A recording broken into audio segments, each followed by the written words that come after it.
Champion is clad in big orange. The pitch. Swing into this. That's the ball game. The national champion is clad in big orange. Summit and Destiny have met 7 times before. Tonight is number 8. Tennessee Volunteers have wrapped up an SEC outright regular season title. The SEC runs through Rocky Top. Tennessee wins the SEC regular season crown for the 2nd consecutive season. The 1-0. In the air, right center field. Bronx on the move. Won't get there. Tennessee walks it off. This is a mismatch. Deep 3. Come on now. And don't connect. Probably trying it this time. Indeed. And New Hampshire.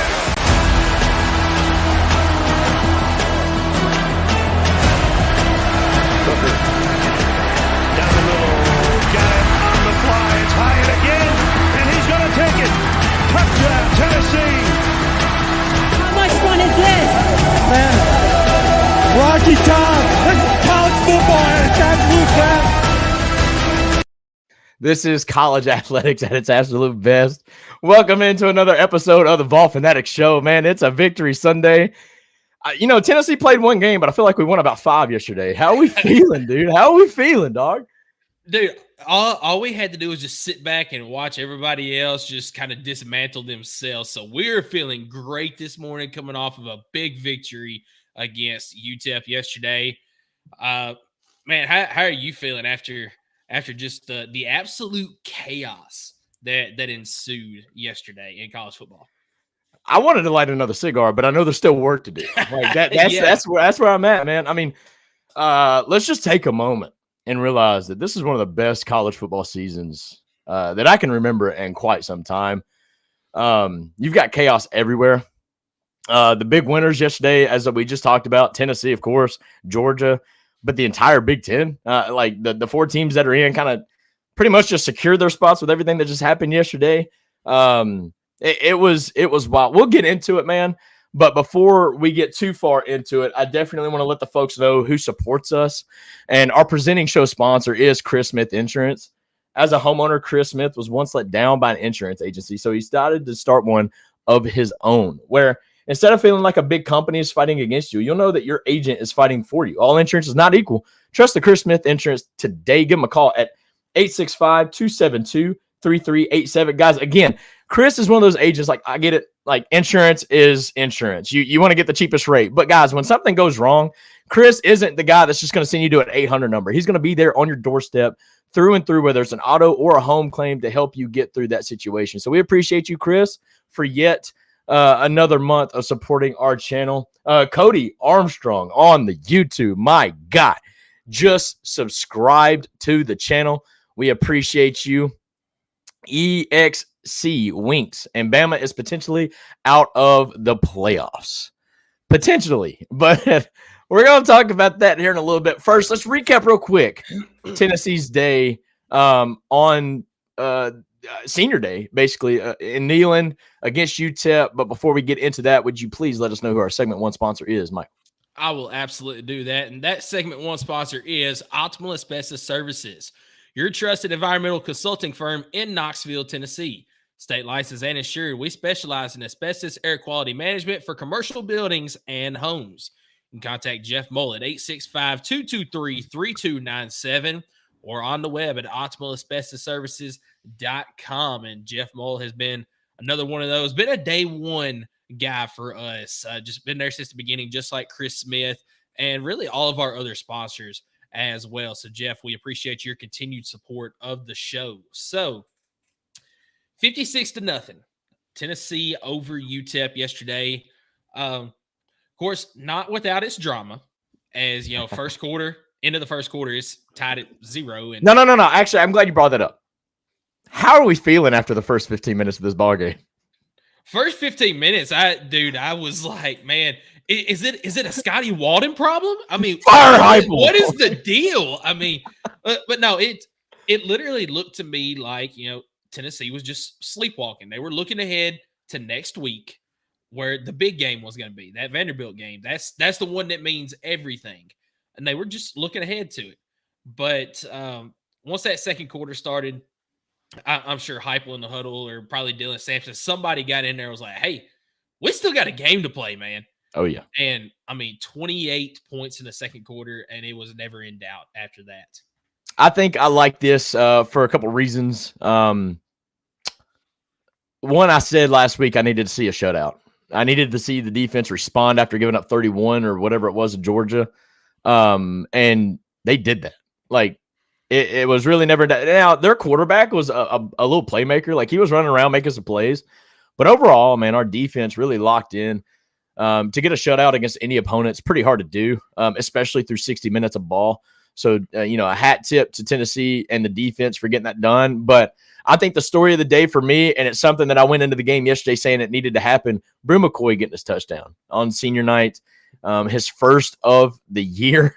And free cookies, man. I'm telling you. And then he followed that up with getting another one. Brew McCoy, absolutely one of the stories of the day. And you could tell how much it meant to him. Like, yeah, it's UTEP, but when he caught that first one at the corner of the end zone, like a 30-yard bomb, Brew, that was like raw emotion from Brew. Like, you could tell after the injury last year, all the hard work that's gone into it. Not to say that he's not been playing good this year. It's just, it's different when you score a touchdown, right? And you can just see that oozing out of him when he scored. And then to follow that up with a slant. And then you could tell it's like, all right, he got it out of the way. It's all business at this point. I'm just so happy for Brew and Boo. Honestly, the true freshman on the defensive side of the ball. I love the fact that these players are playing some good ball because the entire stadium, man, it's just Brew or Boo every time they touch the ball or make a play. It's super cool just to kind of hear the fans, interaction with the player on the field, and they hear that. And I think that was one of the reasons why Boo wanted to come to Tennessee. He's like, I want to hear the fans say that when I make a play. And so overall, just a great day. Dylan Sampson doing Dylan Sampson things. Nico, 4 tutties. The first quarter was not great, but I tell you what, he locked in 17 to 23, pretty efficient after that first quarter. 200 yards, 4 touchdowns. Overall, you did what you had to do, and then you got to sit back, sip on some tea, smoke a cigar, and watch the chaos ensue. Yeah, absolutely. We can't overstate something that I have been calling for all season long. Boo Carter back returning punts. And, man, what a difference maker having a guy like that is. We've seen it over the last couple of years with D. Williams. You go back to Evan Berry back during the the Bush Jones era. Yeah, just having a dynamic where it was automatic. Playmaker. Even D. Williams was kind of like you had a good feeling every time he touched the ball that like this thing could go. Like, so I completely agree. Having a guy like that is a huge difference maker. That adds in just that extra aspect of the game because you can turn a possession where you might start from the opponent's 30-yard line into maybe you're at midfield. Maybe you're in the opponent's territory. That is a huge difference at that point right there. And I'm glad you brought that up. Let me get the score off the screen here. Yeah, man. This is courtesy of All Scoops on Instagram, but Dylan Sampson has now broken the single season total touchdown record. That is receiving and passing touchdowns. But here's the thing. He has done this all with rushing touchdowns. He does not have a single receiving touchdown on the year. All rushing touchdowns, and he's broken the school record for it. And there's only one more school record I believe he has left to break, and that is the career total yards, the career touchdown record. Okay, well, as far as touchdowns go, I got you. I think it's the career touchdown record held by Gene McEverett. I believe it's at 38, and I think Dylan Sampson is at 34, if I'm not mistaken. Yeah, he's been a playmaker now for a couple of years. It was a little unfortunate for him, but he stayed through the process. Being behind Jalen Wright and Jabari Small, as he should, in my opinion. Those guys were great backs, but he finally got the keys this year, and he's taken off and proven why he's one of the best backs in the league, which is kind of crazy talk that he's not in Mel Kiper's like top 10 running backs. It's so insane. I don't understand why he's not. But Dylan Sampson is absolutely the the heart and soul of this offense, allowing us to score. I'm not going to say without him we aren't where we are, because I still think the defense has put you in great positions. Because, I mean, aside from one game this year, nobody scored 20 points on you. And I can trust our offense to score a couple of touchdowns, at least get us in the ball game. But Dylan Sampson, no doubt about it, is a big reason why we're in the college football playoff conversation. And at this point, we are a game away. We control our destiny, but everything's right here in front of us yet again. To go out and achieve all of our goals that we set out in the beginning of the year. And I kind of like where we are. I mean, if you want to talk about a little bit, just kind of like the SEC championship race, it's super simple. Tennessee has 0% chance of making it in. I'm sorry about your feelings, but there's a lot of fans out there that think that we had a chance, but no, like Georgia's already clinched. And now it's just the winner of Texas and Texas A&M. The winner of that goes into the championship game. Is it though? Is it? Yes. Because if Texas loses to A&M, would it not be even after the loss last night to Auburn? Yes. And then A&M would hold the tiebreaker over Texas. But then Tennessee and Texas A&M, they didn't play. So where would Arkansas, common opponents. Arkansas hurts us on that one. Gotcha. Okay, gotcha. Yep. Gotcha. Yep. Yep. It is super simple. That's why there was a graphic last week that was posted, and Tennessee had a 0% chance. And the only way that you can have a 0% chance in these is if there's literally no way possible. And that's unfortunately how it, because honestly, the way the dominoes fell yesterday, you would have thought everything worked in our favor for us to get there. But I'm glad that you bring it up. We're the first team out. Technically second, because the loser of Texas A&M would be the first team out. But you want to be, in my opinion, to set yourself up for a great postseason run, you want to be that first team not in the conference championship game, right?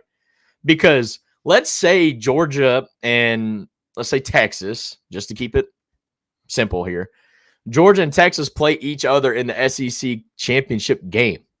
But then you got Tennessee sitting there. That's probably sitting around 7, 8, 9 in the rankings.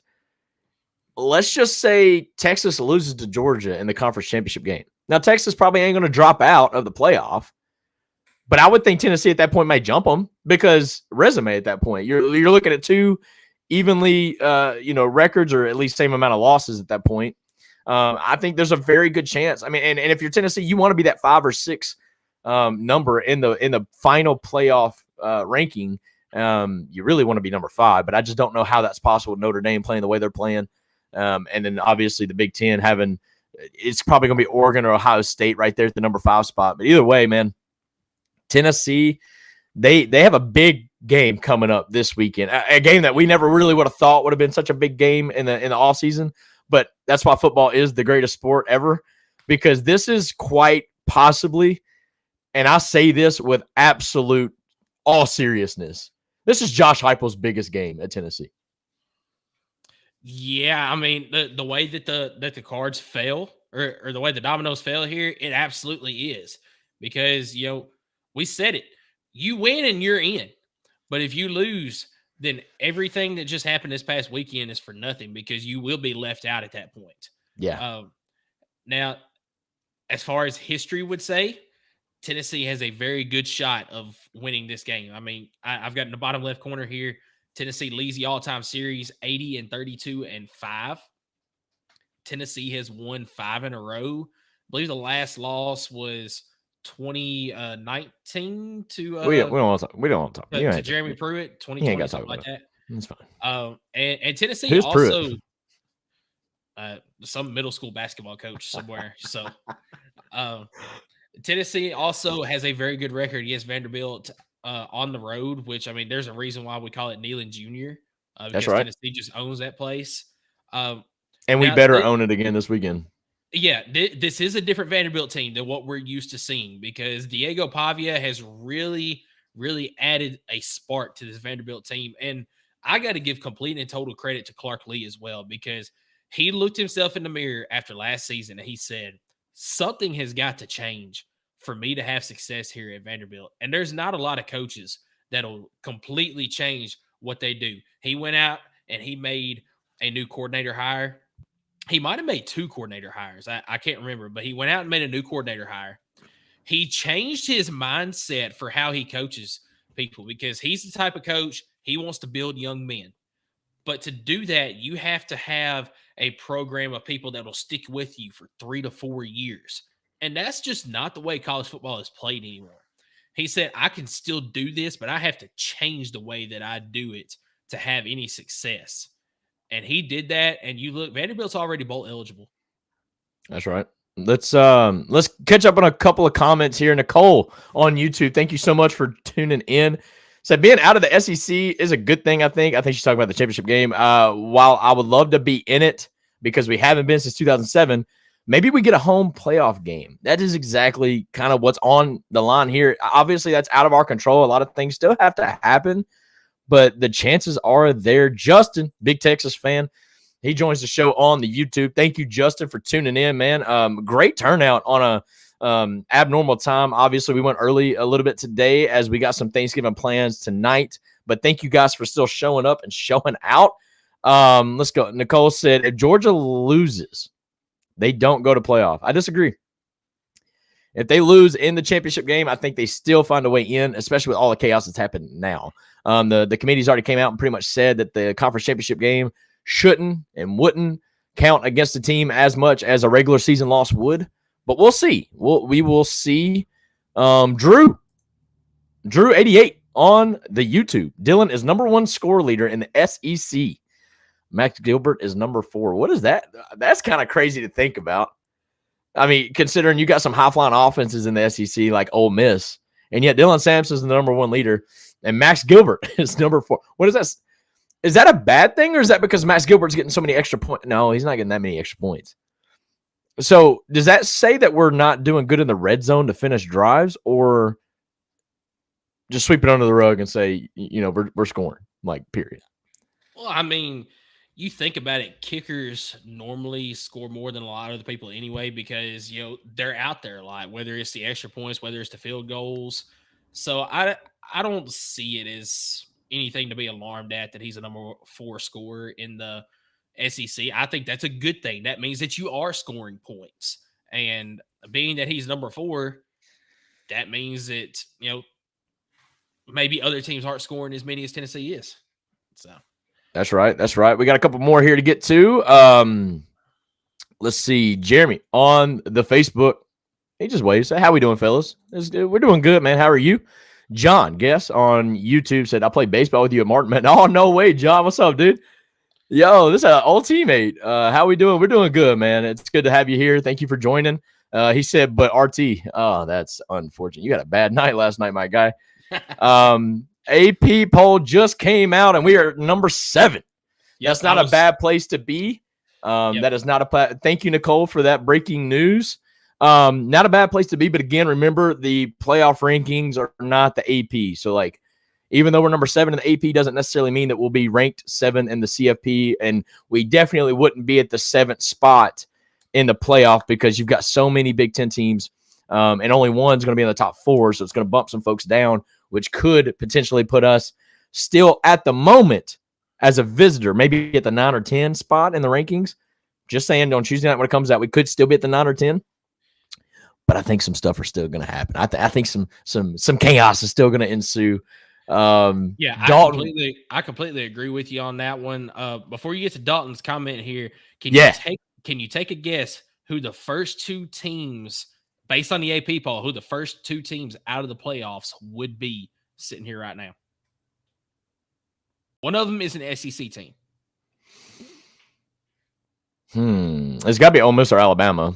It's Alabama.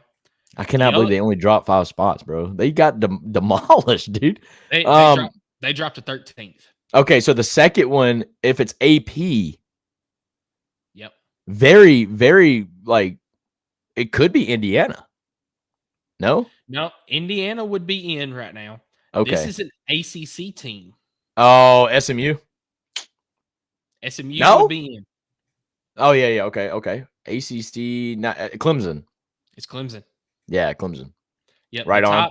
The top teams right now, because Arizona State would make it in based on the AP right now as the highest ranked Big 12 team, which would knock out Clemson and knock out Alabama.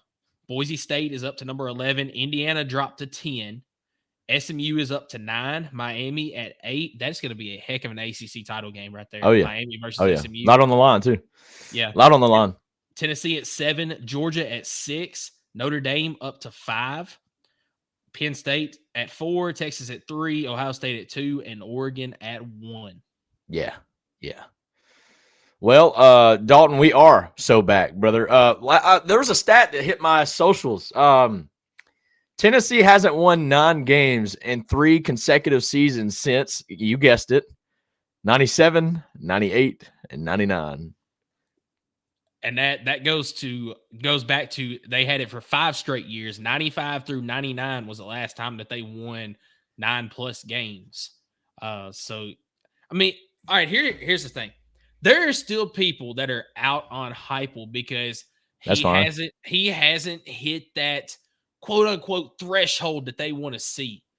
I'm sorry, but if you're out on Heupel at this point, you just got unrealistic expectations because he took a program that was in the absolute basement. I mean, we were at the lowest of lows under Jeremy Pruitt, and he turned them around. Knock on wood, he hasn't had a losing record yet at Tennessee. His first season at Tennessee, they went 7-6. And very easily could have been 9-4 that year. And should have beat Ole Miss, but whatever. You know, we're going to talk about that. It's fine. Yeah. And then you follow that up by having an 11-win season, including a bowl game. You went 11-2.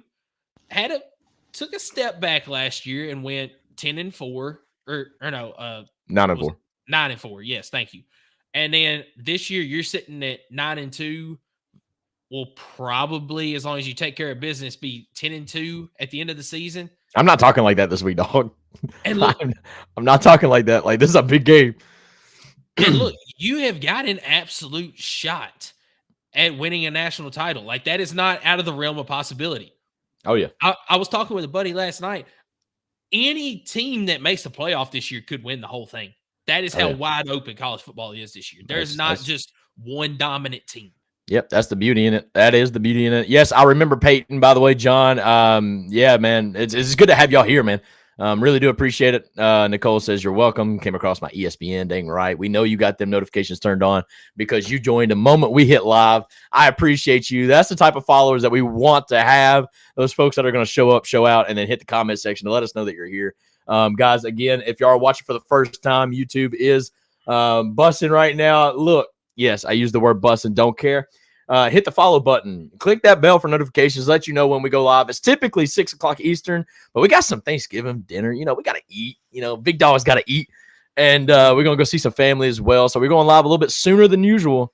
But we appreciate you guys being tuned in. We are live on Facebook as well, and I believe on X. But we get the comments here in the chat box from the YouTube and from the Facebook. So if you're commenting on our videos, make sure you're on those threads at the Vol Fanatic Show. We are going to be live here for the next hour or so. We're going to talk a little bit about Vandy. What do they do? What is Tennessee's challenges? Right off the cuff, obviously Diego Pavia has just revitalized this program. The transfer from New Mexico State, who beat Auburn, I think 3 times now, once at some place, then New Mexico State, and then at Vanderbilt beat Auburn as well. Was he at Liberty? No, he beat Hugh Freeze 3 times because he beat Liberty. And then he beat Hugh Freeze at Auburn, and then coming around and I mean, he did it twice technically against Hugh Freeze. So this kid's electric. He's a ball. He's a playmaker, a ball player. What does Tennessee got to do to contain him? And really, I hate to say it's just him, but it is. It's him and a tight end. Eli Stowers, I believe, is his name, and that is literally like 90% of their offensive production. What does Tennessee got to do to lock in and prevent this team from having a good day? And then conversely, what does this offense have to do to really put the foot down on the throat and make sure that there is no chance that Tennessee can drop this game to Vanderbilt? Look, as far as stopping Vanderbilt goes, you kind of have to play this game the way that you played against Alabama and Jalen Milroe, because until last night, and we'll talk about it a little bit more in segment 2, but until last night, nobody had just completely slowed down Jalen Milroe the way that Tennessee did earlier this year. Now, Oklahoma did last night. Like I said, we'll talk a little bit about it later. But you kind of have to play this game like you would against Jalen Milroe. Pavia on the season, he's got a 60% completion rating with just over 2,000 yards passing. He is also their leading rusher on the season with 671 yards rushing. He has got, he has got 22 total touchdowns on the year, 16 of them through the air and 6 on the ground. And he's only thrown 3 interceptions this year. So he takes care of the ball pretty well too. And, you mentioned it that Stowers, the tight end, he's without a doubt Pavia's favorite target, 44 receptions on the year, 568 yards and 4 touchdowns. The next closest in receptions is, Quincy Skinner. Junior Sherrill has got, or no, you're right. Quincy Skinner has got 27 on the season. So yeah, you're going to have to focus on Diego Pavia. You're going to have to play him just like you did Milroe earlier this year. You're going to have to bring lots of pressure. You're going to have to trust your DBs. And I think at this point, we can trust our DBs, put them on islands, bring pressure on Diego Pavia. And I think that you will have a good night on the defensive side of the ball. Offensively, play your game. Go through Dylan Sampson, and the passing lanes will open up. Vanderbilt is not world beaters, and in most of their wins, including that Alabama win, they didn't just shut down Alabama. Jalen Milroe had himself a day. Vanderbilt just kept the ball for 40-plus minutes of the game and just kept moving the ball methodically down the field and scoring points.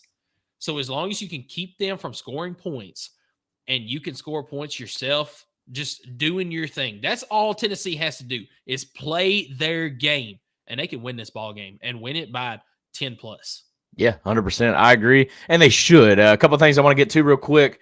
Karen has liked the show on Facebook. Justin Williams has done the same thing. Sean Carpenter has shared the show on Facebook. Thank you so much, Sean. That helps us more than you know, man. Joey Gentry has liked the show. And then real quick, Chandler. I ain't going to do it live because come on, dude. Look, he can clip it and he will hold it over my head for the rest of my life. That's I'm not doing the chomp. I don't like that the fans did the chomp in the stadium. I think that was kind of stupid. But I was cheering for him. I ain't even gonna lie. I was jumping up and down like a kid. Like when Jackson Dart threw 3 interceptions in a matter of like 3 minutes, I was just like, man, like how do you get that many second chances and you still blow it? Like that is crazy. And I got to give a shout out to Daniel from the Gator Pod as well, who shouted us out on X after the game. I got to see if I can find it real quick. No, you're good. Right. As you're doing that, Nicole said, we can't let up against Vandy. Keep pressure on the quarterback. I agree with that. You got to pressure Diego. You can't let him have time. You see what even UTEP quarterback was throwing some freaking darts when he had time to sit back and throw it. You got to keep pressure on the quarterback, but most importantly, gap integrity. You can't just run upfield and then give the guy a wide open gap to run through and pick up 7, 8, 10 yards. You've got to put pressure on the quarterback, but stay in your gap to make sure we keep him in the pocket. That's going to be a massive emphasis for Tennessee against Vanderbilt this weekend. Nicole follows that up with saying, run the dang ball, Bert. Run the dang ball. I mean, yeah. So Chris Doring. Yeah, Chris Doring put out a tweet yesterday and said, not often you see Tennessee football fans doing the gator chomp and kneeling. So Daniel quote tweets it and goes, just opened a huge door for them. I think I'll get a thank you from Vol Fanatics soon. And sure enough, as soon as he said that, I sent back in all capital letters, thank you. Bro got like 17 free beers on my Vol Navy party. Like that was the gift. Oh, thank you. Finally, you returned, sir. No, I'm joking. No, that was a big game.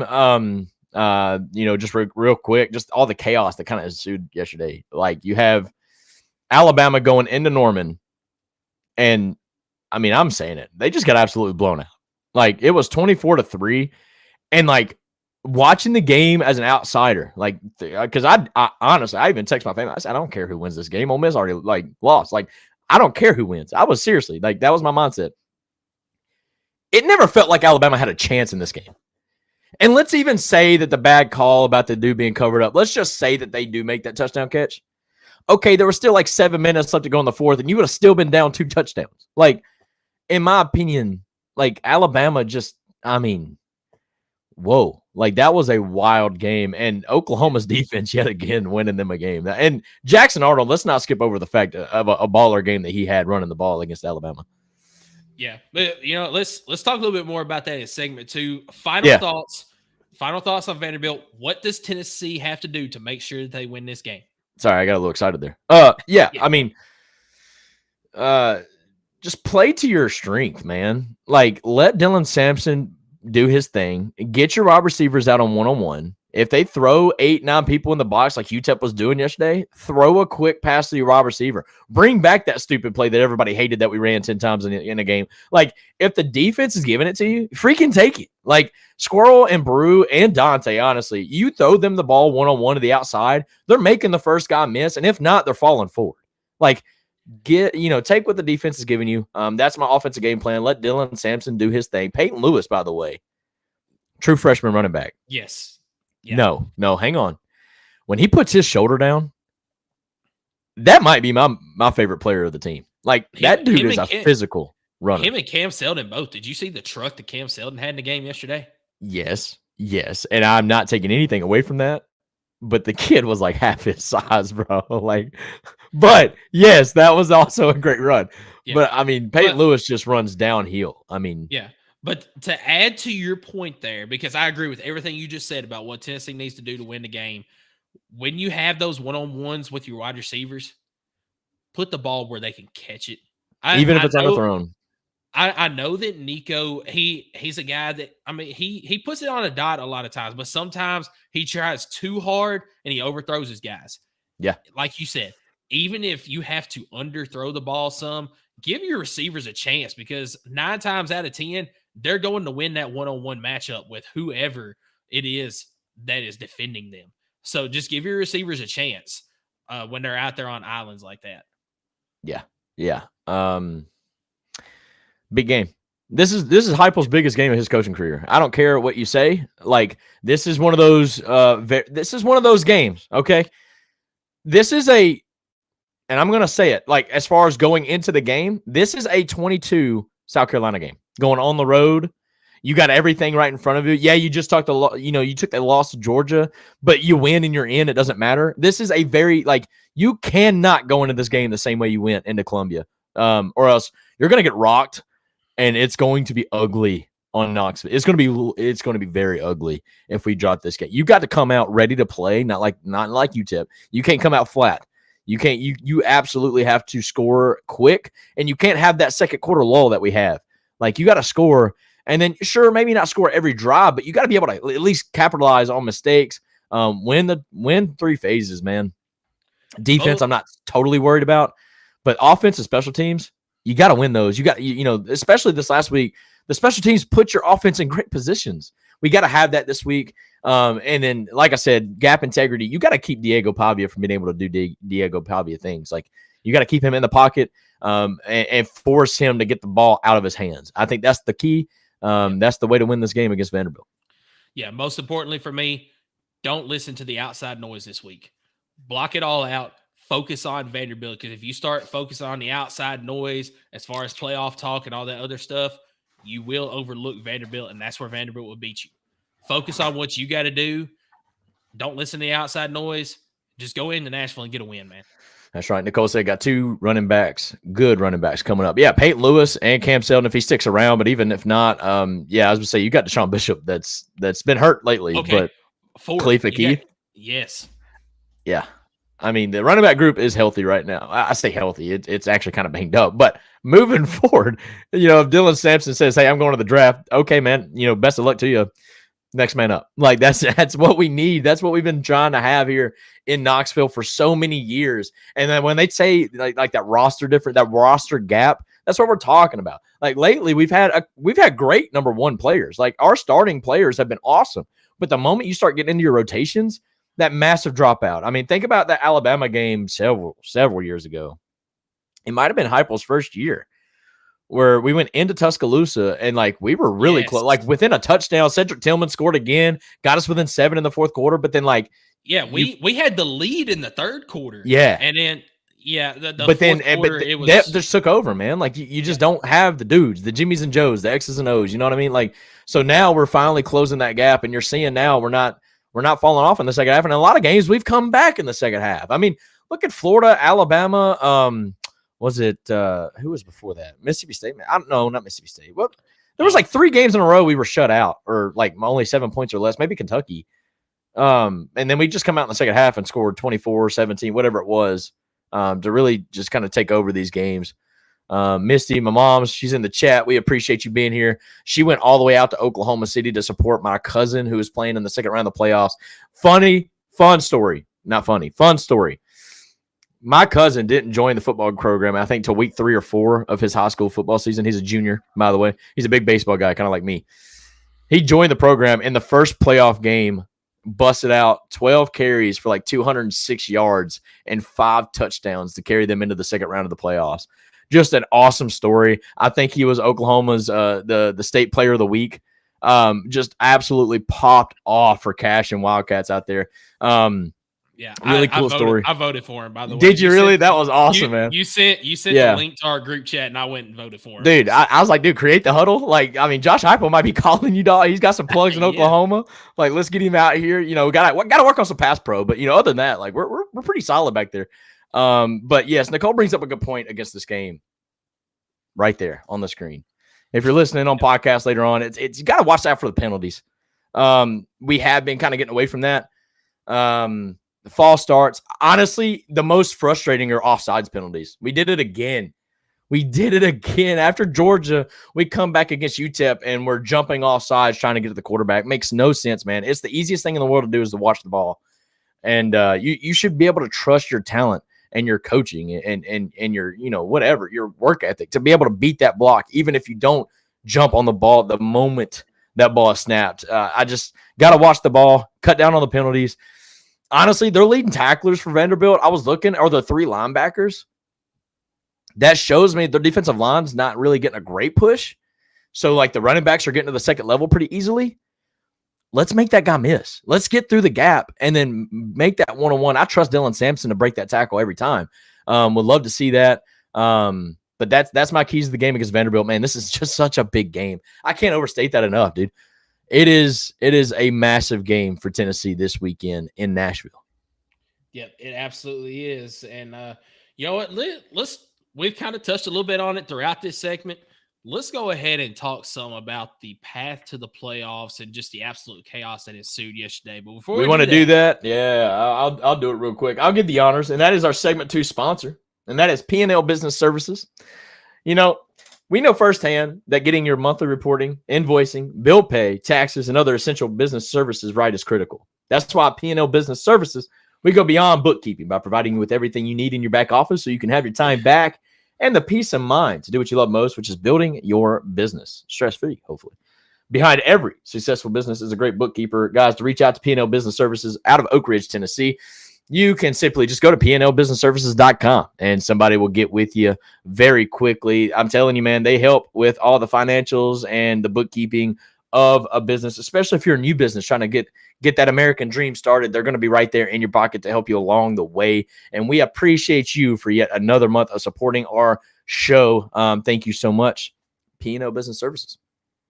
So we're going to take a look at something I pulled up on ESPN, if you don't mind, Michael. I'm just going to put it on the screen here.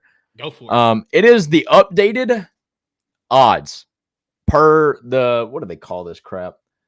The All-State Playoff Predictor. That's what they call it. Yes. Tennessee is sitting at 76%. I mean, look at this. I mean, the top row is all but guaranteed, right? You know, Oregon is 100% chance in. Look, those top 6 right there. Oregon is in. Ohio State, as long as they beat Michigan next week, they are in, because the loser of the Big Ten championship game is just like the SEC. They're not going to be out. Penn State is almost a guarantee to be in as well. They've just got to win their last game of the season. Texas, I think that 98% might be a little bit high. It is. 100% is. It all comes down to next week. If they lose to Texas A&M, I don't see the committee completely dropping them out of the top 12. But, man, I think it all depends on how the game goes as well. Indiana, as long as they win next week, they are in. Georgia will be in. I think Georgia should be in Texas spot at the 98% because Georgia is in the SEC title game. Yeah. And which basically is a safety blanket, right? Like, even if you lose that game, as long as you've got to beat Georgia Tech. You've got to beat Georgia Tech next week. I believe that they will. But as long as you win that game, I think even if you lose the SEC title game, Georgia is in. Yeah. Notre Dame can still absolutely slip up next week to USC. But, man, Notre Dame is playing some outstanding ball. I thought for sure that Army would give them something yesterday. There's a reason why I picked them as one of my upset picks last week. And Notre Dame just had none of that. Yeah. I think that Miami and SMU should be swapped. I think SMU is absolutely going to beat Miami in the ACC title game. I mean, all right. I didn't realize we were calling shots in this. I was just kind of showing the folks like what we're looking at. I think here's what irritates me the most. And maybe it's because so much turmoil has happened. How in the world does Alabama lose by 3 touchdowns on the road against a 5-5 Oklahoma team? It still has a 37% chance to make the playoff.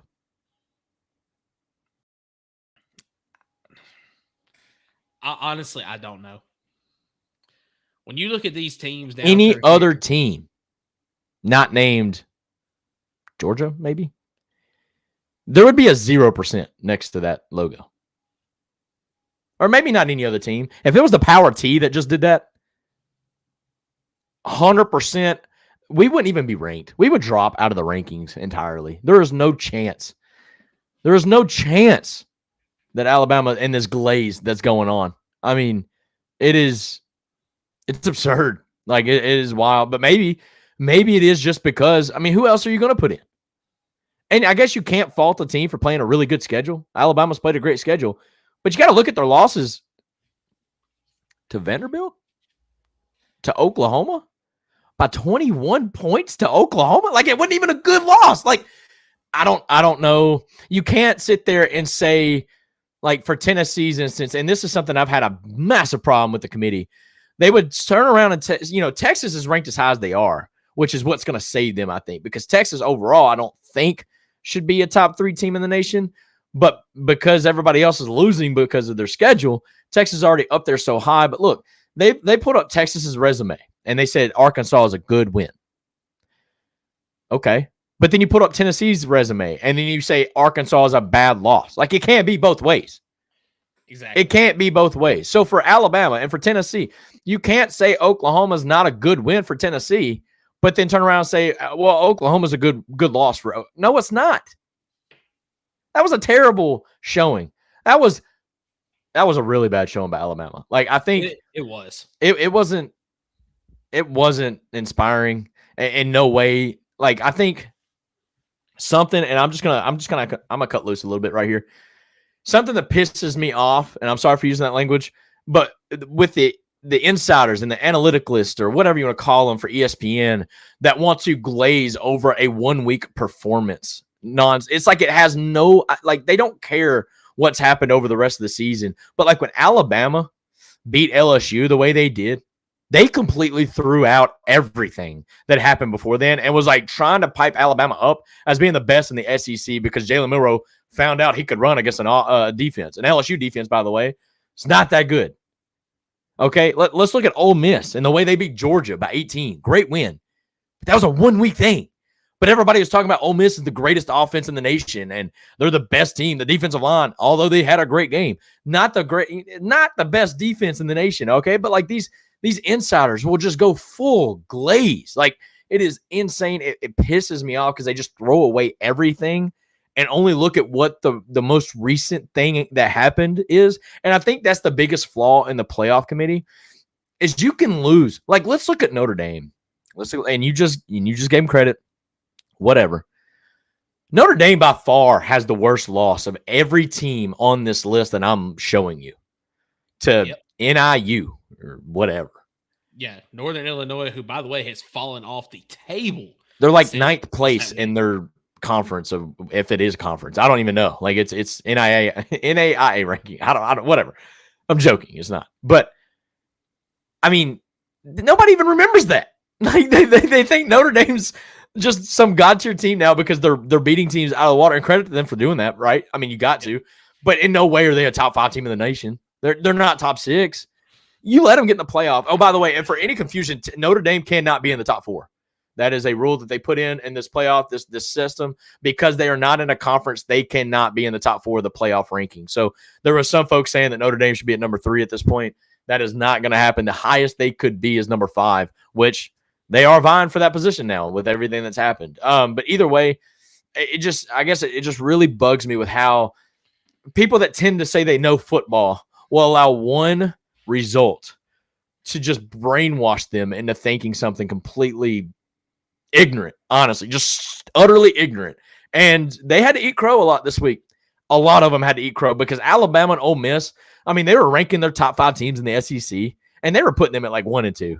And, you know, they deserve it. Like that was so stupid. Yes, you can have a great game. That doesn't mean that you're the best team. I mean, you still got to look at the full body of work. And I guess that's my rant. I'm sorry. I'm done now. You can go ahead. No, I mean, you said a lot of things that I agreed with there. The one thing I don't agree with is, and first off, I'm not a Notre Dame fan. I cannot stand Notre Dame. I completely agree with you. They have the worst loss by far on this list. But I think Notre Dame at this point deserves to be in the 12-team playoff because of how dominant they have been. If they win out. Since that game. Yes, they have to win this weekend against USC, which is not going to be a gimme. That game is always a difficult game for Notre Dame and for USC. But if they win, they're completely deserving of that spot.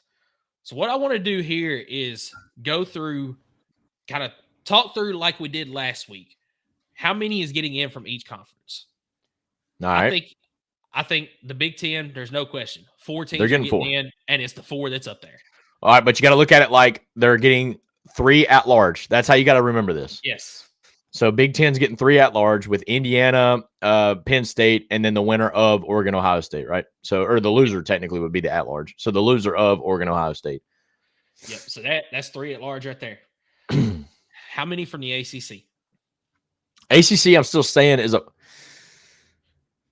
I'm actually gonna say 2. I'm saying 1. Okay. Here's my reasoning behind it. I think South Carolina has got a great shot of beating Clemson this weekend. That would help. That might be a foreshadow, by the way, to the pick segment. But I think that South Carolina's got a great shot of beating Clemson this weekend. And if that happens, the winner of SMU and Miami is in, the loser is out, especially based on where they're at in the AP poll. So we're sticking with 1, but Notre Dame's like an ACC school, but they're not. So all right, so sticking with 1.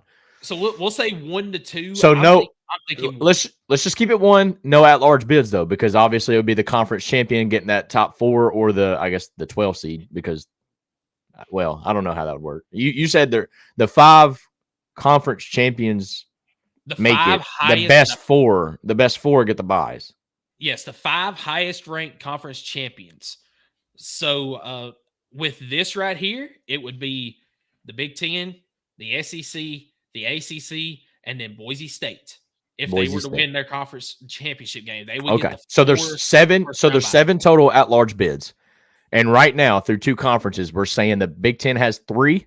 ACC does not have a single at-large bid. They're just their conference champions getting in, whether it be SMU, Miami, Clemson. Yes, I think just the ACC champion. All right. The Big 12, they are only getting 1, and that's going to be whoever wins the Big 12. They are only, and the Big 12 is suffering from the exact same thing the SEC is suffering from. I just think the overall caliber of team that the SEC has pointed out and proven to point out, all right, not just saying this on a one-season basis. I think that's what kind of helps SEC out a little bit. But the Big 12, I mean, man, there's I think they said there's still, with the last week of play, there's still 8 teams possible to make the Big 12 championship game. See, I'm going to pull up their standings real quick. Everybody's 2 losses. And some 3-loss teams only have 2 losses in the conference, so can still make the championship game. Like, it is insane. So you have got 4 teams that all have 2 losses in the Big 12, and that is Arizona State, BYU, Iowa State, and Colorado. You've got 5 teams that have 3 losses in the conference, and that is Baylor, Kansas State, TCU, Texas Tech, and West Virginia. I got you, brother. Hang on. It is literally anybody's game. For folks that are watching, we're about to pull this up to kind of help us out with here. We're about to let's hide this off the screen for just a second. Let's pull this up. Boom. All right. So you see here. All right. Now we have a visual. Yep. Arizona State, BYU, Iowa State, Colorado. 6-2 in the conference. And I just want to give a shout out to Kansas, by the way, because they're a different team with that quarterback, dude. Dude, my buddy Adam was talking with me last night, and some of you probably seen the graphic. Kansas is the first team with a losing record to ever beat 3 consecutive top 25 opponents. They have single-handedly. Who was it? Is it Colorado, BYU, and who else? They beat Iowa State first. So then they beat BYU, and then they beat Colorado last night. They literally beat 3 of the top teams. They single-handedly caused all of this chaos in the Big 12. And they're just now at 4-4. Dude, that would be like Kentucky just going on a tear and like beating Georgia, Ole Miss, and Alabama or something stupid. Like, that would be insane. But Kansas, dude, with that, is it Jalen Daniels? It's not Jaden, it's Jalen or something like that, right? Jalen Daniels. And that kid, I mean, he just makes that entire offense just a different breed when he's back and he's healthy. But, okay, so what I was getting at, though, is Baylor, Kansas, TCU, Texas Tech, and West Virginia all sitting at 5-3 in the conference. Now, a couple of those are actually eliminated from tiebreakers or whatnot, but there's still 3 or 4 of those teams that are at 5-3 that, depending on the chaos that ensues here in the Big 12 in this last week of regular season ball play, there is still 8 teams, according to ESPN, a source that I was watching last night. There's still 8 teams with the possibility of getting a berth in the Big 12 Conference Championship. And at that point, you could have a 7-4, which would have to be 8-4 at that point. You could have, let's just say, 8-4 Baylor Bears make it to the championship game, win it, and now they're in the playoff. So, like, but I'm gonna say Baylor doesn't do that, and I'll tell you why. No, I know, but I'm just saying. Like, no, I'll tell you why. Kansas is playing Baylor this week, so Kansas is gonna ruin Baylor's chance too. That is insane, man. No, the Big 12 conference is in a whole. Like, this has probably been one of the most exciting conferences to watch. And look at their overall records. This is why hate's a strong word, but Big 10, you got the top. And then that's it. Like, Big 12, look at their overall win-loss records, man. 9-2 at the very top, right? And Kansas is the last team pictured. I think they're 10th right now, 11th, whatever in the set, and they're still 5-6. That next West Virginia 6-5. Everybody's got a winning record, dude. West Virginia, Texas Tech, TCU, Kansas, Baylor, Colorado, Iowa State, BYU, Arizona State. That's 9 teams with a winning record. That is good caliber of football. These teams win. And look at the records home and away. They win at home, too. And, that shows me more than anything. You look at the Big 10. Oh, I got you. See this? I have this magic button. I can just click that right there. Look at the top. 11-0, 10-1, 10-1, 10-1. And then we go 7 spots down. Not even 7 spots. Is that 6? 6 spots down. 5 spots down. You're at 7-4 immediately. But then it's 6-5, 6-5, 6-5, 6-5, 6-5, 5-6, 6-5, 4. I mean, it's just such a mid-conference. Purdue. Ouch. Oh, my goodness. We found the old Vanderbilt, and it's still gold and black. And, all right. But, just so top-heavy here in the Big 10, man. Yeah. But USC sitting there at 4-5 in the conference, 6-5 overall, has a chance to make some noise. Michigan this week has a chance to make some noise. What's going to happen? Probably not going to happen. But overall, that's the biggest difference for me in conferences when you're looking at them. Is just the overall. I mean, wow. Anyways, yeah. But an interesting thing that I just saw, and this is the AP. This isn't the college football playoff ranking, so we don't know how they're going to rank it. The Big 12 might be completely out and not get a single team in, depending on who wins that conference championship game. Because I'll tell you why. If Baylor wins it, they're out. Tulane is sitting at 18 in the AP ranking. So the highest ranked Big 12 team is at 14. That's Arizona State. That's why you see Tulane with a 25% chance to make the playoffs. Yeah, and Arizona State's only got a 26%. I mean, it is very tight because they have no idea what's going to happen. Yeah. So the Big 12, it gets at the most 1. They could have 0. All right. Group of 5. I'm going to say 1 because I say the Big 12 gets in. I think Arizona State's going to win the Big 12. They're playing hot ball right now. I think that they get in, which leaves the group of 5 getting 1 in. That is going to be Boise State, as long as they don't screw up, which I think Ashton Genty got hurt last night, which is going to be huge for them going forward, depending on how bad that injury is. Like, they squeaked out a win last night against Wyoming. All right. Notre Dame is in. So right now we got Notre Dame. That's one of the at-large. Yep. You got 3 Big 10. 3 Big 10 that have the at-large. That's 4 total, with a group of 5 automatically, ACC automatically, a Big 12 automatically, and a Big 10 automatically. SEC is getting 3 at-large bids. Yes, they're getting 4 teams in. The SEC is getting 4 teams in total. That's going to be your conference champion. It's going to be Texas, Georgia, and Tennessee, pending they take care of business. Yep.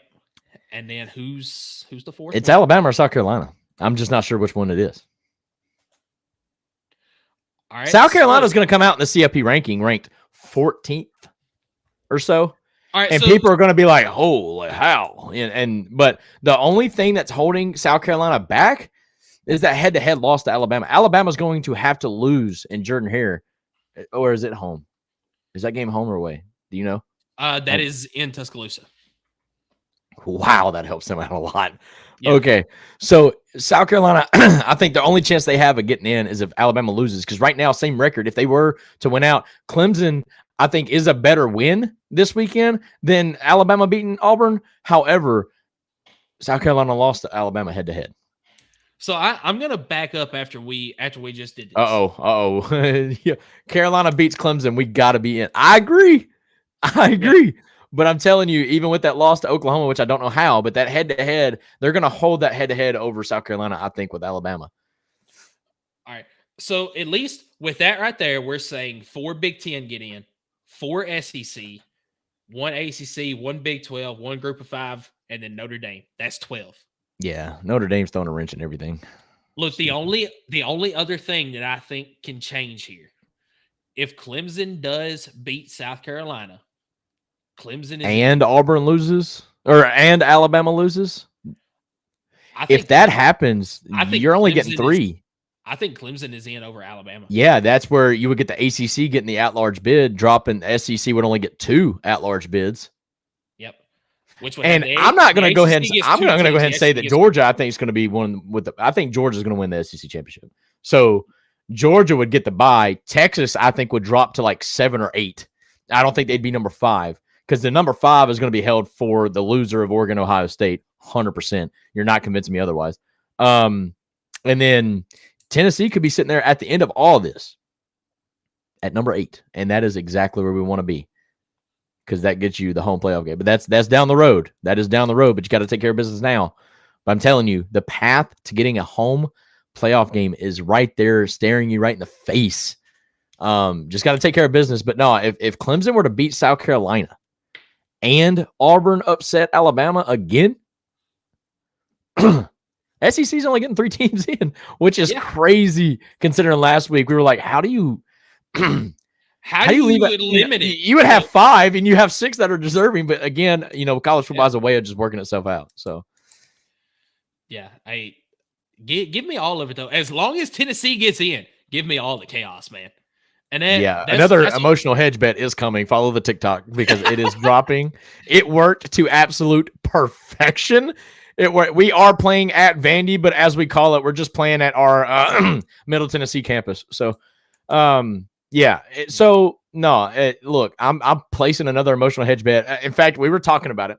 I had 11 leg parlay. And the way that my parlay worked was I bet on everything that would have to happen to prevent Tennessee from getting in, because my parlays don't hit. And boy, did they not hit. I had 7 of the 11 not hit last night. And that's why you're seeing Tennessee now with dang near as good a chance as Miami getting in the playoff. And I will take that all day long. Yeah, we're doing another one. I'm probably going to be betting on Vanderbilt to win money line, but got to do it. Got to do it. That one off. Got to do it. That one off. No, I can't have any gaps in this emotional hedge bet, bro. No gaps. We have to bet it because that is the only way we get in, bro. I'm being dead serious here. My Chance, my BVS is going to be as high as it can be this week after you place that bet. 100%. Chance comes in and says, "Man, Vandy plays weird at home. Always dangerous." You know what I've found out this year, brother?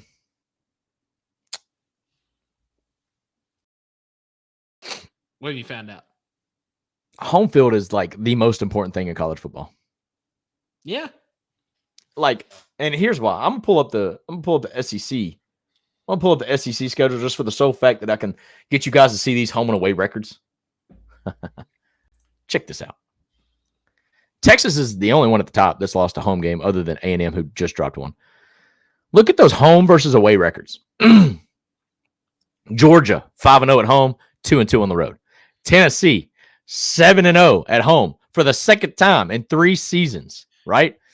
And 1-2 on the road. A&M, 5-1 at home, 2-2 on the road. Alabama, 6-0 at home, 2-3 on the road. These home versus away records. Missouri, 6-0 at home, 2-3 on the road. Ole Miss, 5-1, 3-2. You see it. Like these, it is the most important thing for not just SEC teams that are trying to vie their way in to the playoff.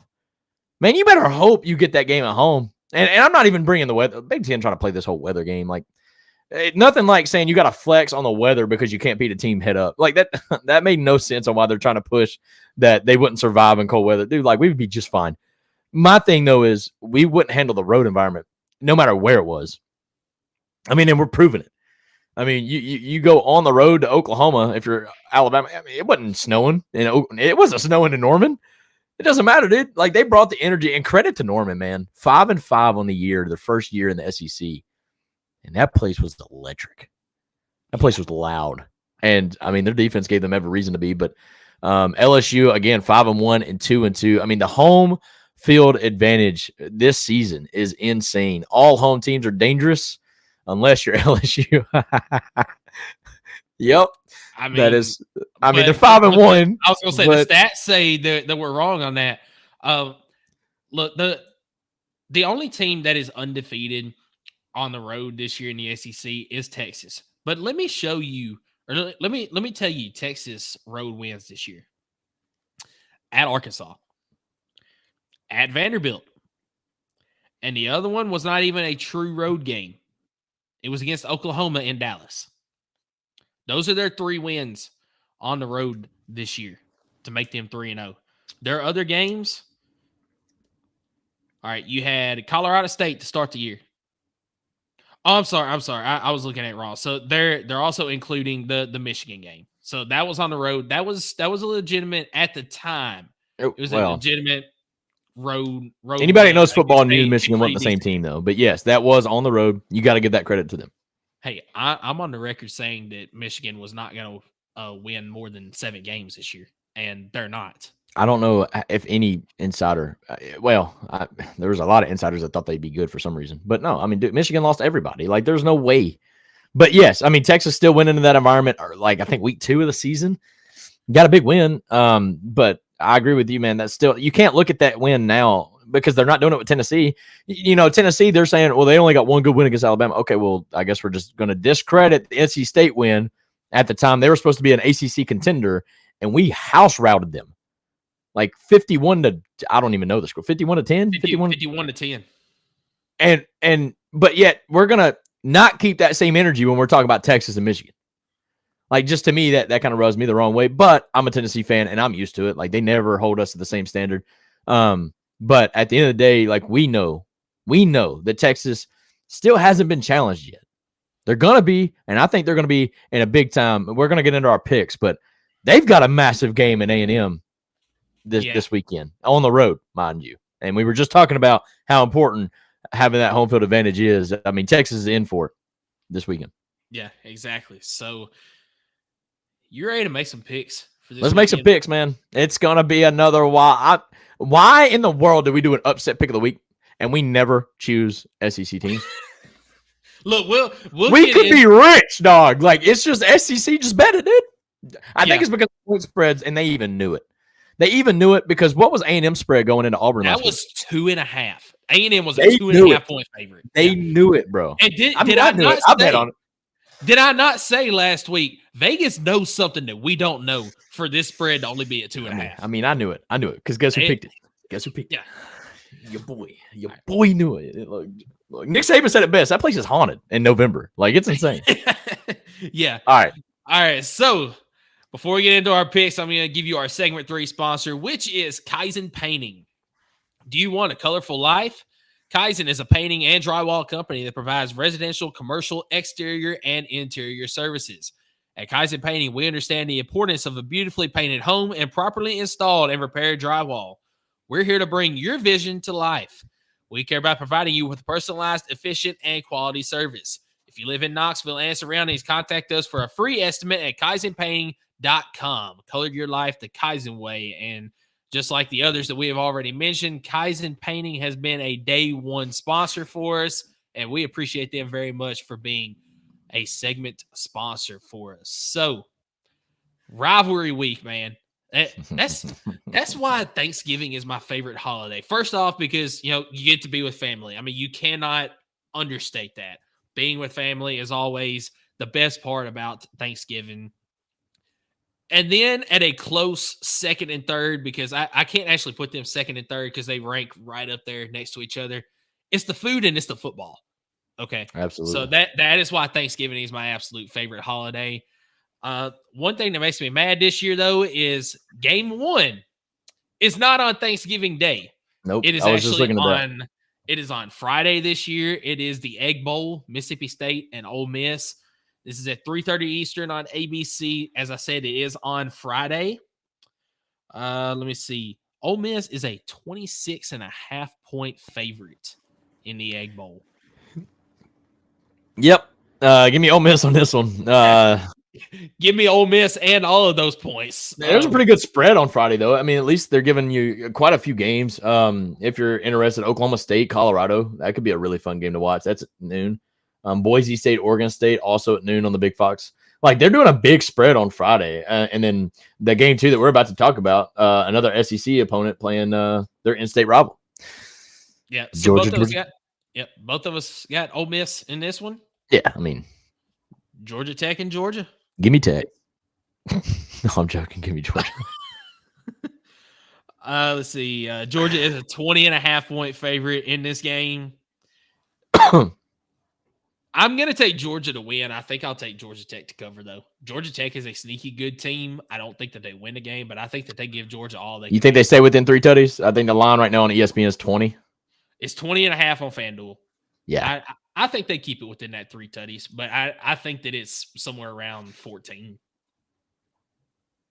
Does Lane Kiffin get fired if he loses to Mississippi State? The answer is no, but God, no. The tensions would be about as bad as Tennessee if we lose to Vanderbilt. I mean, like, let's just be honest. So look, another funny thing I saw yesterday was it was ironic that Lane Kiffin goes out and just basically sells his soul to get all these transfer portal guys to win a national title just so he can leave and take the Florida job the following year. And then Florida puts them out of the playoffs. Mm-hmm. And he's not going to get the job because they've already said Billy Napier's coming back. So kind of made us look stupid because we really thought the Lane Kiffin was going to Florida. Like, yeah, I thought it was a no-brainer. Yeah, dude, we've been ringing that bell all off season, all season. I'm okay with it though. We got a winning record over Billy, so he can stay there. Fine with it. And I love that Florida's getting good wins and they're not Tennessee. Like, that is crazy, bro. Anyways, the next one on the docket, because I think we all have Georgia except for Chance. Chance said, "Give me Tech." I like it. I want to see that bet slip though, because I think you're capping. But all right, so we are starting off Saturday with the one game we're all going to be watching. It is Tennessee against Vanderbilt. It is at 12 Eastern on ABC. Hot take. Go for it. There's going to be more viewers watching this game nationally on ABC than watching the game, Michigan, Ohio State. I will have to pull up the numbers just to make sure, but I think there'll be more people watching this game. You're going to say no? I think I would have to say average, because I think there may be a lot of people that tune into the Michigan Ohio State game in like the first quarter, but I don't think it'll keep its energy. I hope people don't keep its energy on this one, but yeah, this is just a bigger game. I think the average person will tune into Ohio State and Michigan because of the names, but then the avid college football watcher will migrate over to this game or South Carolina Clemson. But yes, yeah. All right, so Tennessee going into this game right now. Chance is trolling. They are. Chance is trolling. Well, we appreciate you being here, but he is absolutely trolling. Unless he's hedging his bet too. Shoot, that means I have to pick Vandy. And you already said you were going to. So hey, on the show and betting is two different things. Yeah. So yeah, Tennessee 10.5-point favorite going into this game. Dylan Sampson should have 3 touchdowns. I agree, and I forgot to come back, so I looked up the career rushing touchdowns record. Gene McEver has 37 with the all-time record. Dylan Sampson is tied right now at second with 35. If he gets 3 in the game, then he is the all-time rushing touchdowns record holder. Well, he's broken records 2 games in a row. Let's make it 3 games in a row. And Chance, he clears the air. He said, "No, just a Gamecock fan, and we need it." And you're probably right on it. We appreciate you tuning in, though. Yeah, thank you very much for in watching. that case, let's just root for Auburn. Like, we could do that together. Like, I mean, come on. Exactly. No, yeah, give me the boys. Yeah. Give me the boys, and I do hope that we cover the spread, because I do want it to look like we're playing our best ball here in the late November. Yep, I completely agree with you. So next game, this is at the exact same time on ESPN. It is South Carolina. It is Clemson. Let me see about getting a line. Let's do it for Chance. Give me the Gamecocks. I think the Gamecocks will win this one anyways, but I'm doing it for Chance. Take a guess what the line is in this game. He said, "I'm doing a 3-leg parlay." There you go. No, whatever. I mean, he's still keeping Tennessee in it though, or whatever. I don't like it. The line. I'm gonna guess that the line is South Carolina -1.5. Clemson -2.5. That's only because they're a home field. Okay, that's exactly what I was going to say. But this is in saying that, home field does matter, and I just said that. So it is kind of hypocritical for me to think that South Carolina could win this game, but Clemson ain't SEC, bro. Like, give me Lenore Sellers. Yeah. Give me Rocket Sanders. Give me who the hell's give me the South Carolina defensive line. Or that, yeah. Dang, who's the freaking? It's not Juice Wells. He left. They have a good wide receiver, bro. Help me out, Chance. All right. No, I can't think who it is. Nicole Clemson, but SC will win. Oh, Nicole and Chance about to be fighting in these comments, bro. No, give me South Carolina in this one. Right up. I think that they win the game. Chance had a great opportunity and he kind of slipped. He fumbled the bag, but I thought he was going to say he crapped his pants after seeing that D, but he didn't. He said D line, so it's fine. That's on him. Harbor, thank you. He finally. But yeah, I think South Carolina gets the job done. Yeah, I think they do as well. Next game, this is also at the same time on SEC Network. It is Louisville. It is Kentucky. Give me Louisville. Kentucky's trash. Let me see if I can find a line on this game. Do I want to quickly do that with Kentucky playing at home? Yeah, I don't care. Give me Louisville. Nicole agrees. Louisville. Louisville minus 3.5 is the spread in this Which game. means they would be a touchdown favorite at home. So, yeah, I mean, yeah. Give me Louisville. Everybody in Kentucky, literally, and they would tell you this, nobody's even watching the football anymore. They are all bought into this basketball team that is undefeated, and they think that the next great coming of UConn's women's stretch where they won like 20 in a row. Like, I'm telling you, every Kentucky fan, I don't even think they realize that football is still happening. Like, they are all bought into to basketball. I mean, when is that any different from every other Kentucky season? No, I know. And the moment they suffer like their second loss in basketball, they're going to be like, no, you baseball. Like, whatever, dude. Kentucky fans, they're a different breed. Not a good breed, but a different breed. So I don't trust Kentucky to win this game, and also no chance of making a bowl game this year, as they are 4-7 on the season, and their coach is getting paid $9 million a year. And Mark Stoops will not be back next year. You think he's getting fired? I don't think he's getting fired. I think he leaves. I think he retires. That would probably be the best way. Look, we said it the moment Coach Cal left. We said, like, dude, this athletic department is at all-time low. Like, their baseball program with not Shiano or whatever. It's a weird name, but their baseball program, they do have a solid coach. They are playing some good ball, but I mean, nobody looks at Kentucky and thinks baseball. It is absolutely basketball all day long. Football close second, but really football just a above average team, I guess is what you would say, or maybe just average, because they're typically an 8-4 team. Like, that is just Kentucky. But the athletic program, the department right now is in shambles after Coach Cal left, went to Arkansas, and if you're predicting it, they're about to be out of football coach too. So yeah, we'll see. They did appear, at least early on in the basketball season, they made a good hire at the coaching position for the basketball team. Maybe that's just what they need for the football team to be revitalized. Yep. All right, next game. It is the Iron Bowl. It's Auburn. It's Alabama. It's in this one just got Tuscaloosa. interesting. 3:30 Eastern on ABC.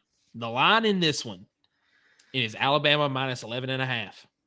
It better be Alabama minus like 27.5, because Alabama's going to win this game by a lot.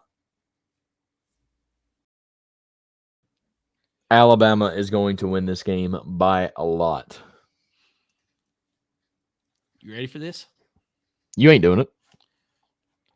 I'm going to steal a line from you. Auburn hired Hugh Freeze to beat Alabama. That was before Alabama lost the week before. That was before. Nah, all right, go for it. I like that. I like it. It doesn't matter that Nick Saban's not there anymore. Hugh Freeze and Auburn go into Alabama, and they get this win in the Iron Bowl. No, not Alabama having 4 losses, bro. I can't see that. I can't. I don't think that's ever happened in my lifetime. I just can't. I can't see it. Nick Saban's first year. But that's not my lifetime, bro. I was like 6 years old. No, Auburn over Alabama this week. Bro, everybody in the chat is saying Auburn, dude. Oh, my gosh. No shot, dude. Alabama is winning this game by 4 tutties, at least. Look, all right, let me say how this game is going to go, though. All right? Kick 6. Unfortunately, that's only going to happen once in our lifetime. So, the way this game is going to go, if Milroe has a breakout game, Alabama wins by as many as they choose. But if Auburn can do exactly what Oklahoma did to Jalen Milroe last night, or even close to it, if they can do what Tennessee did back earlier and just hold him enough that they can't get stuff going, Auburn will win this game. Auburn needs to try to do whatever Tennessee did and whatever Oklahoma did to Jalen Milroe to win this game. Force him to beat you with his arm. Don't let him do it with his legs. And Auburn wins the ball game. All right. All right. Next game. It is Arkansas going up against Missouri at 3:30 Eastern on the SEC Network. I will not be watching this game. Just does nothing for me. Missouri, 3.5-point favorite at home. So basically, this is a pick 'em. Give me the Hogs. Give me Missouri. It's at home. I'm glad you took that one. I just and think, over under Eli Drinkwood says something stupid 3 times in that game. Like 2.5. We'll put it at 2.5. Hammer the over. Hammer the over. Did you see what happened yesterday? I did not. What happened? For the folks listening, but Eli Drinkwitz at the end of the game, I guess they're kind of getting close to scoring, and I guess who were they even playing? Mississippi State? Who were they? Mississippi. Of course, it's Mississippi State. Eli Drinkwitz is looking over at Mississippi State's fans and saying what it sounds like and what it looks like, at least, not sounds like. What it looks like on TV is he's saying, "Hey, Mississippi State, shut the H up or I will score." Like, what are you doing? Why? Like, what? Like the arrogance. He is. I hate him. I don't hate him because I don't know him personally, but he really comes across like it's ick. I guess I just don't like him. I don't like him. Yeah, I agree with you. And look, I'll tell you, Missouri with Brady Cook for the Alabama game is Ron Williams still 17. Hey, it didn't matter yesterday, dude. That kid had a hell of a catch, man. He sure did. That kid is special. I wouldn't mind if Tennessee picked him up in the transfer portal.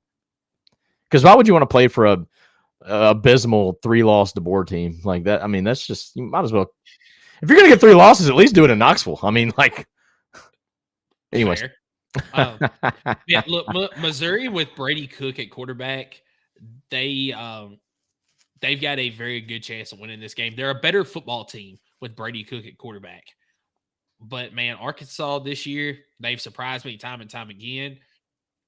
That's why I'm going with the Hogs. I think that they get it done on the road. And I think they've got some payback after Missouri just embarrassed them last year. All right, I like it. Send Williams to Columbia. No, Chance, get out of here, Chance. Can't be ruining our recruiting. All right, recruiting over here. All right, what's the next one on the docket? So the next one, it is OU against LSU. This game is at 7 Eastern on ESPN.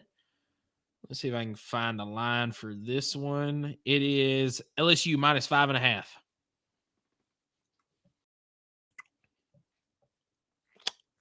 It's on the road. Give me LSU. Give me the home team. I'm doing this all week. We'll see if you do it in the next game. You know what? I'm doing it all week. Look, give me OU. I'm gonna take OU to win this one. Jackson Arnold just had himself an absolute day yesterday. Can he keep it going into the next game? We'll see. Did he have himself a game? He did. You know, if you look at his passing stats, I don't even think he had 100 yards passing. But how many did he have on the ground? Like about 100 million? About 130, something like that. So, I think Oklahoma as a team ran for 300, dog. And look, Oklahoma's defense is good. I mean, we saw what they did to Alabama and Jalen Milroe yesterday. They've done it all season long, excluding maybe the Texas game, because Texas just did whatever they wanted to. Yeah. But I mean, they held Tennessee for the most part. They've held a lot of teams this year. So if there's any team that can go on the road and beat LSU at this point in the season, I think it's OU with that defense, because defense travels. It's a good mix here. A good mix. So you're picking Oklahoma? Yes. All right, I'm picking LSU. Chance, Nicole both say Oklahoma. Karen says LSU. Yeah, I'm riding with the home team on this one. Like, if there's any chance of a road or I guess matchup wise, the team looks similar, which I would say Oklahoma LSU are very similar matchup. I'm just taking the home team. Like, at this point, home field is proven. I've shown y'all the records on the road versus at home. Like, it to me, it matters a lot, especially in the SEC. So Matt says, got to go. Great day yesterday. Go Vols, baby. I'll catch the rest later. Yeah, man, we're wrapping it up, brother. I appreciate you for being tuned in. As always, you've kind of shown up here lately, every show, man. We appreciate that regardless of the time, and hope you have a great rest of your day, brother. Thank you, Matt. Yeah. So what you're saying is you're swapping your pick from Tennessee over to Vanderbilt and from South Carolina over to Clemson. You don't want to see my hedge bet. As well as Louisville over to Kentucky. My emotional hedge bet is going to have almost all of that. So, okay. And TikTok, we'll see it later. To be locked in, TikTok. My emotional hedge bet is probably going to have Vanderbilt money line. All right. On that note, just saying, dog. I got to have win-win situations here. If the boys lose, I need to make sure that I'm at least getting some compensation, from Vegas. Like I'm just saying, like that, it's fine. It's fine. Yeah. It's fine. So next game, it is Florida going to Florida State. See, Florida State, Florida, it's in state. That's pretty much a home game for the Gators. Give me the Gators. Look at him trying to. He's trying to make it work. Not picking the home team here. So. I mean, come on. I've called this since the offseason, and I'll be dang if I'm not going to take it when it's right here in front of me, dog. Everybody thought I was an idiot for picking Florida over Florida State 14 weeks ago when the season didn't even start. But man, it's fine. I've already got the clipped up video ready to send. I just can't wait. Can't wait. Florida needs to do it. They need to do it by like 20 points so I can do that, 3 months ago versus now. And I'm sitting here sitting on stacks because I had this bet made already. Whatever. It's fine. Give me Gators. Shut up. Yeah. Florida wins this game. And what about Florida this year? We both predicted them to go 3-9 this year. I might have even said 2-10. I can't. And honestly, I don't regret that prediction. I don't regret it. There credit to Billy because, yes, man, after that Miami loss, I thought they were about to be garbage, hot garbage. And let me say this, or let me ask you this. And this is nothing against Graham Mertz. He's not a bad quarterback, and I'm sure he's a great guy. But do you think Florida is in the position that they are in with a chance to be 7-5 on the year if Graham Mertz is their quarterback and not DJ Lagway? Because I don't think so. I think DJ Lagway gives you that extra versatility that they needed on the field. And I'm going to go ahead and say yes because they just didn't look competitive. But now he got hurt against Miami, didn't he? He got hurt. He got hurt in the second half against Miami, didn't he? He got hurt, yes. Second half against Miami. He came back and played against Mississippi State and somebody else, and he got hurt in that game. Well, he got hurt in the Tennessee game. Yeah, that's what put him out for the season. But he played against two SEC teams. Didn't look bad, but didn't look great. Yeah, I got you. I don't think Florida's. I mean, with I don't think they are either. But it's I don't think Graham Mertz was the problem either. I don't think he was. I don't disagree with you. Yeah, I think that there was other problems too, but I think that Lagway gives you extra versatility that you didn't have with Graham Mertz. And Lagway covers the problems. He's like the Josh Dobbs, yes. A couple years ago 10 years ago, basically. The problems you have on offensive line, the problems you have at receiver, whatnot. Graham Mertz couldn't really cover that. He had to rely on the team. He could make good decisions when he had time and stuff like that, but DJ is that the guy that can cover it up by extending the play, running for it, whatever he's got to do. I agree with you. I think Florida, but I think it's just that team in a whole. That team's got to stay bought in through all the adversity, and somehow Billy has been able to do that, which is insane. Now, if he can start recruiting better and getting that team to believe early in the season, who knows? Maybe Florida will be all right. But if Billy can do anything like he's been able to do this year and keeping that team, inside those walls in the locker room, bought in the way they have, they could be a dangerous team in a couple of years. Yeah, they very well could be. They're kind of a dangerous team now. Ask Ole Miss. Yeah. So, last game of the weekend. Woohoo! Texas going up against Texas A&M, 7:30 Eastern. Give me the home team. I've been waiting on this one. I'm sorry I didn't let you finish, but yes, it is on 7:30 ABC. College game day is going to be there. Justin, cover your ears. I'm sorry. I think you'll still be in the playoff. Don't get mad. I just, for the sake of a golf tournament here, I need A&M to win. Well, that kind of stole my thunder. Yeah, sorry. You took mine earlier, so it's whatever. You were going to take Arkansas over Missouri, weren't you? Yeah, I was. I don't like Drinkwoods. I've made that clear on the show. But it's fine. It's fine. You know what? I'll be different here, and I will go with Texas to win the game. And I can see a path for Texas to win this game, but they have got to play some ball, because in the big game that they had this year against Georgia, they just folded under that pressure and got absolutely dominated. Quinn Ewers has got to take care of the ball. Defense has got to step up. So I am going to go with Texas to be different from you on this one. But that home field is going to be absolutely huge. That place is going to be rocking. Yeah, for A&M in this game. And let me pull up the line. Yeah, real quick. Leanne, thank you so much for liking the show on Facebook. Again, we still got several folks. I think we're up to 10 or 11 here on YouTube. If y'all haven't done so already, we've only got 6 likes on the show. Be sure to like the show, share the show. Let's get a few more folks in here. We're about to do upset pick of the week, and that's going to be a fun segment before we wrap it up today. But we appreciate you guys for staying tuned in. We appreciate you guys for picking alongside with us here for the SEC slate. But yeah, Texas A&M is the one we just recapped on. We're going a little different here. For folks that don't know, we make these picks. It's a friendly competition. What's on the line for it this year, Michael? This year is a round of golf on the line. Ooh, I like it. Yeah, we're trying to do something different each year. Last year was a steak dinner for the winner's wife. And who won that? And for them, you won last year. Was I ever like not in the lead last year? I can't remember. Let's see here. The answer is no. We were tied at one point. Don't really care for tied. I should have. Was I losing? Oh, like it's fine. fine. You weren't losing last year, but other than week 1 this year, don't want to hear it. Have you? I don't want to hear it. I wasn't asking about this year. Actually, I don't remember. It's fine. It's fine. It's fine. Texas in this game, 5.5 point favorite on the road. I would have this at like 2.5. Hang on. What's the referee crew on this game? Is it the same crew that was at Alabama, Oklahoma? Because if so, give me Texas. I have no idea who's at that game. All right. Never mind. All right. Sounds good. All right. Let's wind it up. Let's get ready for our upset pick of the week, man. Yep. Upset pick of the week.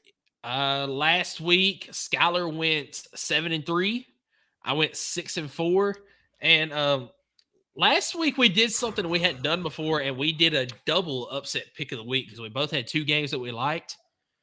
Out of all the chaos that happened this past weekend, none of our upset pick games were correct. We're so bad at this. The only one that covered was my Minnesota plus 11.5 against Penn State. So it's fine. I swear we know ball, dude. Terrible last week. So, do you have your upset pick game for this week? The answer is no. But I'm working on it because I'm choosing. I thought I was choosing one in the SEC, but the spreads don't look to be big enough. I mean, Auburn, you know what? Alabama. I'm going to double down on it. I'm going to take Auburn over Alabama at 11.5. I respect it. You go for it, man.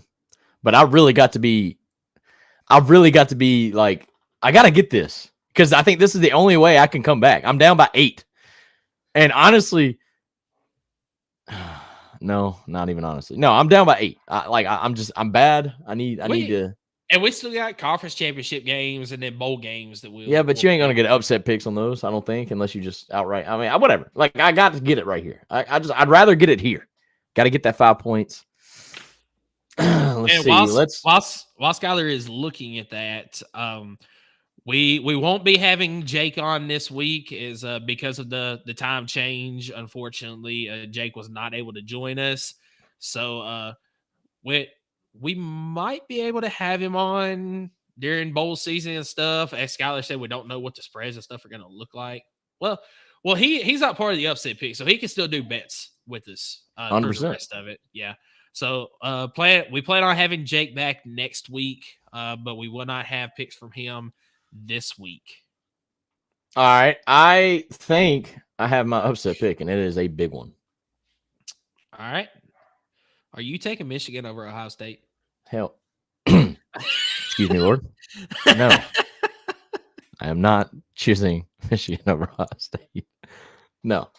Sorry. You caught me off guard with that question. I was like, absolutely not, dude. No. I'm going for it. Give me Oregon State over Boise State. No. There's a lag in the no.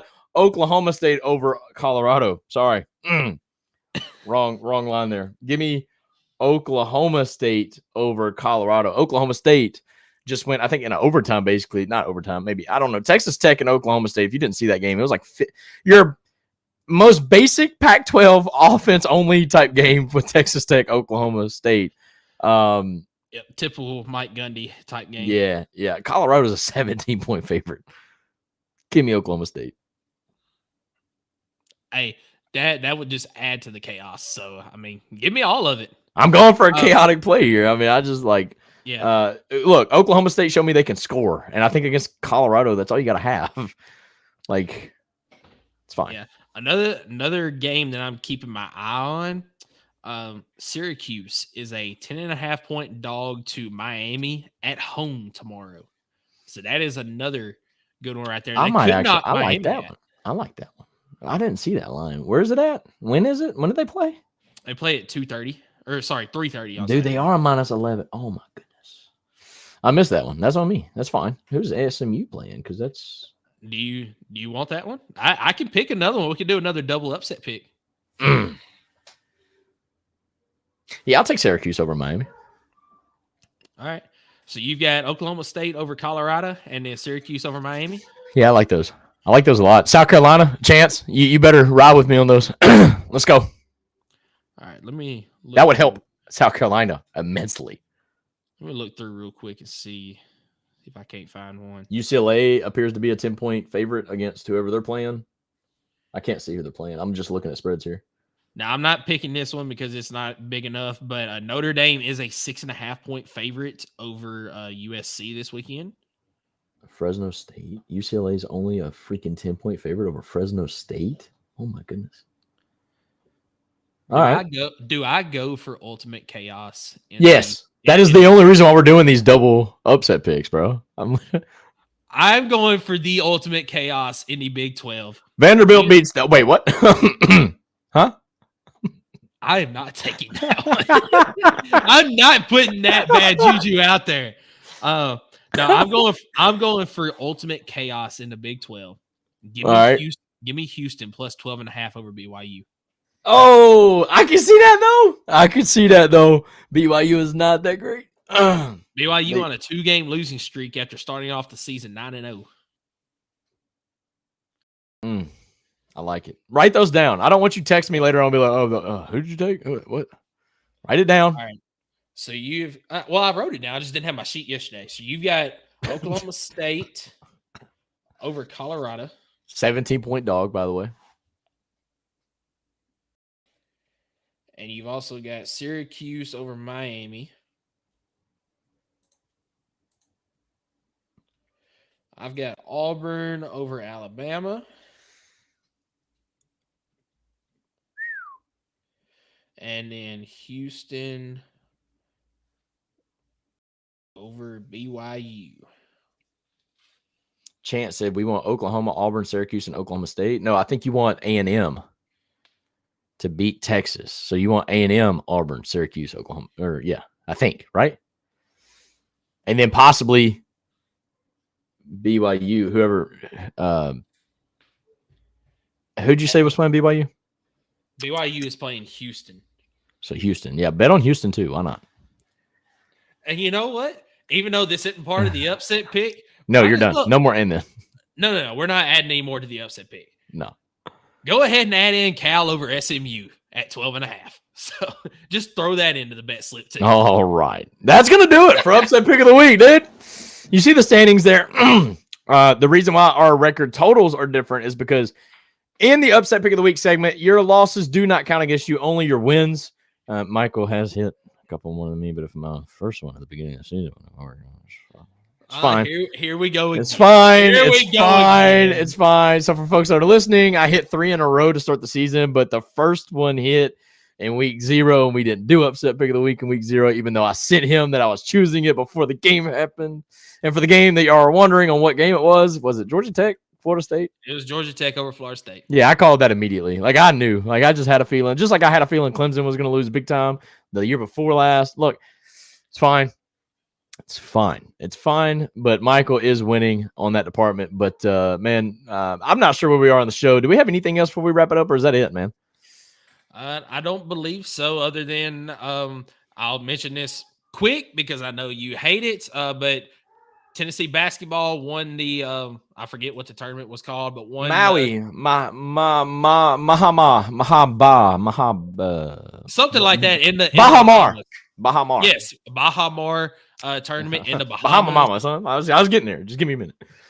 Shout out Chaz Lanier, by the way. 26 first half points, 7 of 8 for 3. Didn't really do anything in the second half, though. Are we concerned about that? No, I mean I credit that to Baylor's defense. They keyed in and they said it in the game.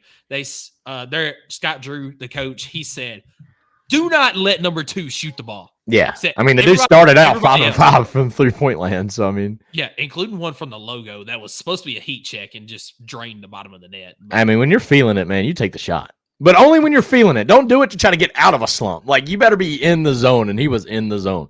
It was pretty awesome. I loved if you've seen the team interaction after that. Yeah.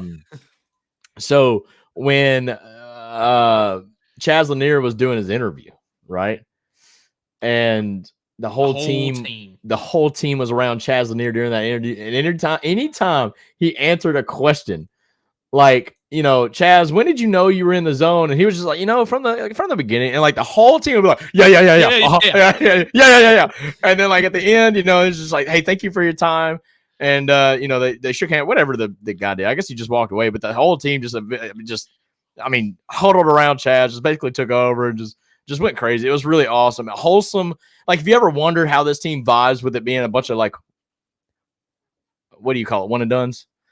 Yeah. This team vibes very well together. And that's something you can see from the very beginning of this season. Yeah. And the fact that they've come together this early in the season, it's just a testament to what is to come for this team. I mean, we're not talking basketball yet because we're still in the middle of football season, but I'm calling my shot now. I called it last year. Tennessee will make the Final Four this year. Yeah, I ain't going that far. I'm going that far. So, but it's Vandy hate week. Vandy hate week, man. So I cannot stress how big this game is. Like, if I hear anybody say that we're overlooking this game, you're drunk. You ain't watched the show, because this is, and I've said it several times, quite honestly, the biggest game under Heupel. Heupel's career. Like, you have everything in your palm, and you've got to go take it. Like, this is it. This is what you come to Tennessee for. Everything around you is chaotic. You've got to zone in and lock in and beat the team in front of you. Go 1-0 this week. You go 1-0 this week, and you might just very well get another home game in Neyland. And oh my goodness, what an advantage that would be in the playoffs. Could you imagine? Could you imagine welcoming Indiana to Tennessee? Like that bowl matchup, that rematch, that bowl rematch. You know, what was it? The Gator Bowl, the Tax Slayer Gator Bowl back then? Tax Slayer Bowl. Where we came back in the fourth quarter, like from the dead. Like, we didn't do anything that entire game. I would love to see that rematch and have them come in the Neyland. That would be insane. And I think the dominoes could fall to have it that way. Because I'm telling you, Notre Dame and Georgia or Texas, I think, is going to take up the 5 and 6 spot. Penn State's going to take up, I guess, Penn State. No, Notre Dame. Either Oregon or Ohio State will have the 5 spot. Yes. Okay. Then Penn State will have the 6. Notre Dame will have the 7. Georgia will have the 8. No, we're screwed. We're not getting a home spot. It's over. It's over. No, because Georgia's going to end up. They're going to win the SEC. Texas is going to drop below us, and we're going to get the 8 spot. I like it. We're still getting the 8 spot. It's still there, dude. I'm telling you. But I don't want to get the 9 spot and then an SEC team get an 8 spot. I want to play a different conference in the first round. I want to prove why there's so many people that think that the SEC, I mean, really, they've proven it by rings. But, you know, the SEC, just the caliber of teams, and they've had to face each other, man. It's crazy. That's crazy. Look, last thing that I've got. Yeah. Everybody else did what they had to do yesterday. Tennessee, take care of your business this weekend.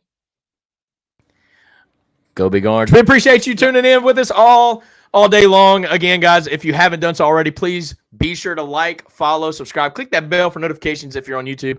Share the show. We're trying to run it up, man. We appreciate you guys. Another great show today. Had dang near 20 people on YouTube peaked. That is awesome, man. That's pretty good for us. We've only been doing this for about a year and just a month or two. So we're still growing, and we appreciate you guys spending your Sunday afternoon here with us. And we look forward to talking to you again next week on what we hope is another victory Sunday. But yeah, and next week should be back at normal time, guys. But the hedge bet is coming. Y'all stay locked into the TikTok. Let's go. Go Big Orange, guys.